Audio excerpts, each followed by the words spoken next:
അമ്മേ, അച്ഛാ, എന്നെ ശ്രദ്ധിക്കൂ. എനിക്ക് ഈ പെണ്ണിനെ ഇഷ്ടമായില്ല. എന്റെ ഹൃദയം പറയുന്നു ഇത് വേണ്ടാന്ന്. എന്നെ അതിന് നിർബന്ധിക്കരുതേ. ഞാൻ സത്യത്തിൽ അതും പറഞ്ഞ് കരയുകയായിരുന്നു. പക്ഷെ അമ്മയുടെയും അച്ഛന്റെയും മുഖത്ത് യാതൊരു അനുകമ്പയും കണ്ടില്ല. ഇവറ്റകളുടെ ഹൃദയം കരിങ്കല്ലാണെന്ന് തോന്നുന്നു. നീ കാത്തിരുന്നോ, നിന്നെ കെട്ടാൻ ഇനി ഐശ്വര്യായി വരും. അമ്മ മുഖം വീർപ്പിച്ചു. എടാ, പിതൃക്കളുടെ അനുഗ്രഹം കൊണ്ട് ഒരു പെണ്ണിനെ നിന്നെ ബോധിച്ചു. ഇത് തട്ടിക്കളഞ്ഞാൽ പിന്നെ ഈ ജന്മത്തിൽ നിനക്ക് പെണ്ണ് കിട്ടില്ല. ഇങ്ങോട്ട് വന്ന മഹാഭാഗ്യത്തെ തട്ടിക്കളയില്ലടാ. അച്ഛൻ യാചനാഭാവത്തിലാണ് പറയുന്നത്. അച്ഛനെ കളിപ്പിക്കാൻ പേരക്കുട്ടികളെ വേണമായിരിക്കും. പാവം, ഒന്നോർത്താൽ കഷ്ടം തന്നെ. ഞാൻ അല്പം ആർദ്രതയോടെ പറഞ്ഞു. അച്ഛാ, ഈ കല്യാണം വേണ്ടെന്നേ പറഞ്ഞുള്ളൂ. നമുക്ക് വേറെ നോക്കാം. നല്ലൊരെണ്ണത്തിനെ കിട്ടും, അപ്പോ കെട്ടാം. ഞാൻ അച്ഛന്റെ തലയിൽ തടവി ആശ്വസിപ്പിച്ചു. വിഷമിക്കേണ്ട കേട്ടോ. നീ ഇനി ഒന്നും പറയണ്ട. നിന്നെ പെട്ടത് ഞാനാണ്. നിന്നെ കെട്ടിക്കാൻ പോകുന്നത് ഞാൻ തന്നെ. നീ ഈ പെണ്ണിനെ തന്നെ കെട്ടും. അമ്മ നിന്ന് തുള്ളുകയാണ്.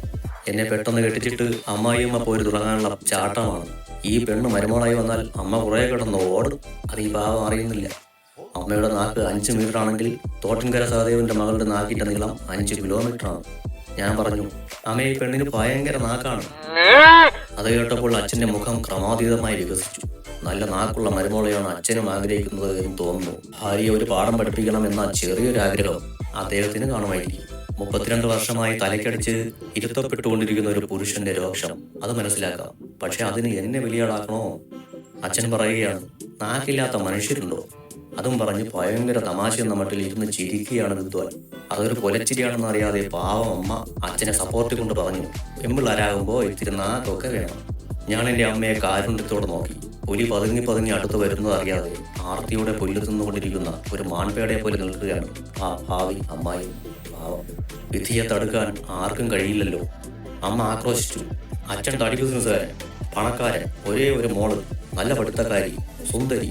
ഇത്രയും നല്ലൊരു ബന്ധം വേണ്ടെന്ന് പറയുന്ന ഇവന് എന്തോ മാനസിക രോഗമാണ്. ദൈവമേ, എന്നെ ഇവരെല്ലാവരും കൂടി പ്രാന്താശുപത്രിയിൽ കൊണ്ടുപോയി ഷോക്ക് എടുപ്പിക്കുമോ? ഞാൻ പകച്ചു നിന്നു.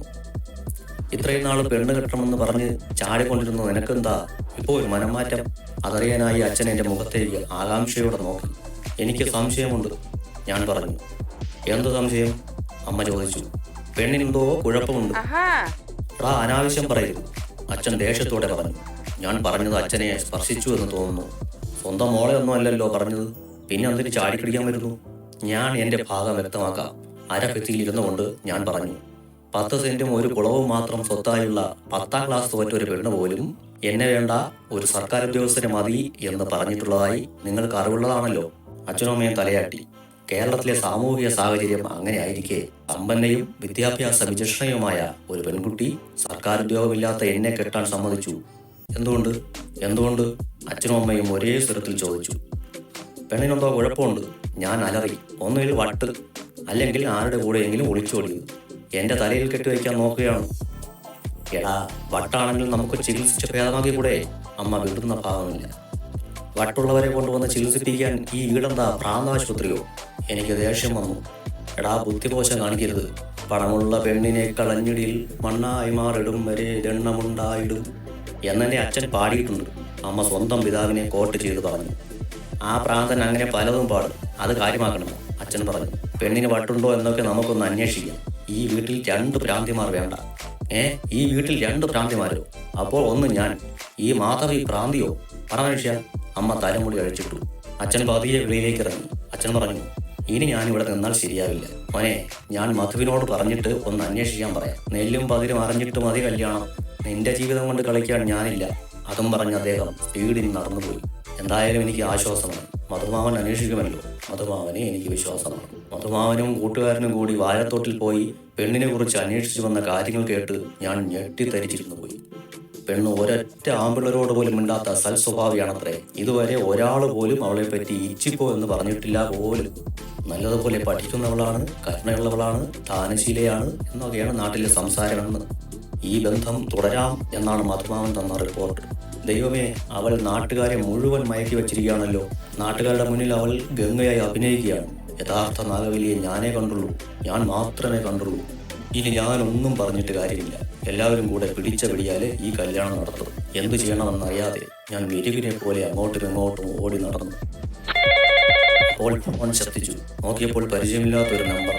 ചിലപ്പോൾ പെണ്ണിന്റെ ബന്ധുക്കളാരെങ്കിലും ആയിരിക്കും. പെണ്ണിന്റെ കുറ്റങ്ങൾ പറയാൻ ശബ്ദം മാറ്റി വിളിക്കുന്നതായിരിക്കും. പോരട്ടെ, അങ്ങനെ പോരട്ടെ. ഞാൻ ആഹ്ലാദത്തോടെ പച്ച ബട്ടണിൽ തോണ്ടി. ഹലോ, ഉണ്ണിയേട്ടനല്ലേ? എൻ്റെ ഫോണിലേക്ക് ഒരു പെണ്ണ് വിളിക്കുന്നു. പറ്റിക്കാനായി ആരെങ്കിലും ശബ്ദം മാറ്റി വിളിക്കുന്നതാണോ? ആ അതെ. ആരാ? അവിടെ റേഞ്ചിന് എന്തെങ്കിലും പ്രശ്നമുണ്ടോ ഉണ്ണിയേട്ടാ? എക്കോ പോലെ കേൾക്കുന്നു. എക്കോ അല്ല, ഞാൻ വിക്കിയതാ. ആരാണെന്നൊന്ന് പറയാമോ? ഉണ്ണിയേട്ടൻ പെണ്ണ് കാണാൻ വന്നില്ലേ? ആ പെണ്ണ. മൊത്തം 100 എണ്ണം ഉണ്ട്. അതിലേതാണെന്ന് വ്യക്തമാക്കൂ. ഋതു. ദൈവമേ, ഈ പിശാചാണോ? എന്നെ എന്തിനാണാവോ ഇപ്പൊ വിളിച്ചത്? കല്യാണത്തിന് സമ്മതമല്ല എന്ന് പറയാനായിരിക്കും. അപ്പോ ദൈവം ഉണ്ട്. ഋതു, എന്തിനാ വിളിച്ചത്? അത് കൊള്ളാം.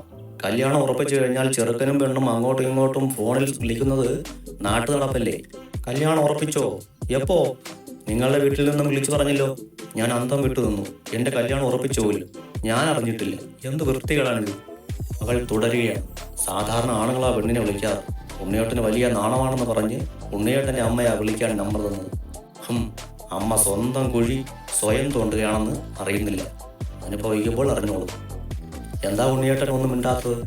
വേദനയാണ്. എവിടെ? നാക്കിന്. അതാ മിണ്ടാൻ പറ്റാത്തത്. പിന്നെ ഒരു കാര്യം ചോദിച്ചോട്ടെ, ചേട്ടൻ എനിക്ക് ഭയങ്കര നാക്കാണെന്ന് പറഞ്ഞതായി അറിഞ്ഞു. ദൈവമേ, ഇതെങ്ങനെ ഇവളറിഞ്ഞു? ഫോണിലൂടെ ചീത്ത വിളിക്കാനുള്ള പരിപാടിയാണെന്ന് തോന്നുന്നു. അത് ഋതു. അത് തന്നെ. അങ്ങനെ വല്ലതും ഞാൻ പറഞ്ഞിട്ടുണ്ടെങ്കിൽ എന്നോട് ക്ഷമിക്കൂ. ഞാനല്ലേ മാപ്പ് ചോദിക്കേണ്ടത്? അന്ന് ചേട്ടൻ എൻ്റെ പേരിനെ കളിയാക്കിയപ്പോൾ എനിക്ക് ദേഷ്യം വന്നു. അപ്പോൾ ഞാൻ എന്തൊക്കെയോ പറഞ്ഞു. അത് ഞാൻ മാപ്പ് ചോദിക്കുന്നു. ഹായ്, മാപ്പ് ചോദിച്ചിരിക്കുന്നു. എനിക്ക് സന്തോഷമായി. ഇങ്ങനെ വേണം പെൺകുട്ടികൾ. ഞാൻ പറഞ്ഞു. അതിൽ മാപ്പ് ചോദിക്കേണ്ടതായിട്ടുള്ളതാ പുലി വാക്ക് നീണ്ടങ്ങ് പോവുകയാണല്ലോ. കാര്യമൊന്നുമില്ല കേട്ടോ. പിന്നെ എനിക്ക് ഉണ്ണിയേട്ടൻ്റെ സംസാരവും ചിരിയും സ്വഭാവവും എല്ലാം ഇഷ്ടമായത് കൊണ്ട് തന്നെ ഞാൻ ഈ കല്യാണത്തിന് സമ്മതിച്ചത്. ഉണ്ണിയേട്ടനെ എന്നെ ഇഷ്ടമായോ? ഇഷ്ടമായി. ഞാൻ അറിയാതെ പറഞ്ഞുപോയി. ഒരു പെണ്ണ് ഇത്ര മധുരമായി ഇങ്ങനെ ചോദിക്കുമ്പോൾ ഏത് ആണിനാണ് ഇഷ്ടമല്ല എന്ന് പറയാനാവുക?